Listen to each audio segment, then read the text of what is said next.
My name is Joyce Brenner. Like many college students, I wanted to move away from home and experience life on my own. I chose to move 1,100 miles away one summer, and I ended up working 2 jobs to support that dream. One of my jobs was at a restaurant. There was a cook in the restaurant who showed some favoritism toward me one night.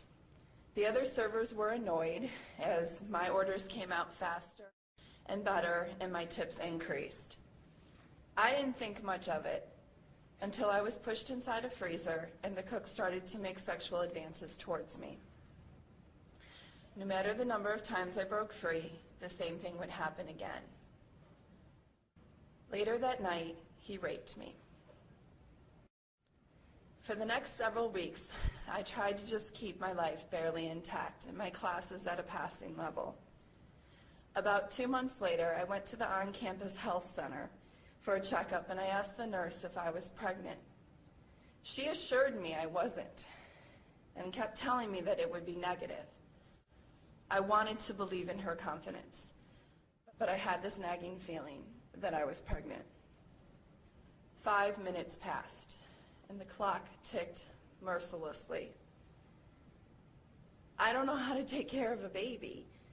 I'm not ready to be a mother. I don't have any health coverage. I can't do this now. She comes quietly back into the room and quietly lays the positive test down in front of me. I begged her to tell me what to do. She told me to take a prenatal vitamin, find a doctor, and be on my way. I walked out in a daze. Was the cook this baby's dad? Some jerk who hurt me for fun? As when he was done, in spiteful laughter, he said, "See you around, bitch." Could that moment, and all of its ugliness, possibly fostered a child? Or did this baby belong to me and my boyfriend, whom I had been with in loving times and fun-filled times? I would have to wait until the birth to know. Despair came in fast and furious. Either way seemed a dead end. Surely either way was hard. Did I think about abortion? Sure. I wanted so badly for the pain to go away, the unknowing. But even an abortion wouldn't put the question of paternity to an end. And I still didn't know what to do. I was in a new town, I had no family, few friends, no health insurance, and not a clue as to how to take care of myself during a pregnancy. So one day, I make a desperate phone call home to one of my friends.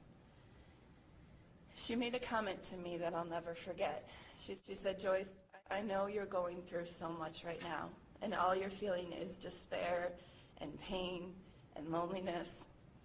But I want you to know that no one feeling will last forever. An abortion will." And that hit me like a ton of bricks. So upon deeper reflection, I realized that while I did not know who the father of my baby was, yet I did know who his mother was. And that was me. There was as much of me inside this baby as there was the rapist or my boyfriend. How could I discount and allow yet another piece of me to be taken away? I didn't have much, but I had enough. So I moved back home and I had my baby boy. My boyfriend did not sign the paternity papers as we still didn't know if he was the dad or not, and his friends and family told him not to. It would take 3 months to learn who the dad was. But it didn't matter to me as much anymore. In Joshua Macaulay's eyes and tender hands, I saw that part of me, needing support, needing love, and very fragile, but also full of life. I had persevered through it all and tapped into a strength within myself that I never knew I had. I think we as women can sell ourselves short sometimes. The status quo will tell you that we can't do it, that we shouldn't do it, or force us to choose between our desires as women and our dreams as mothers. But I am here to tell you that women deserve better choices than that. I said no to the status quo, and in doing so, I achieved my own victory over violence.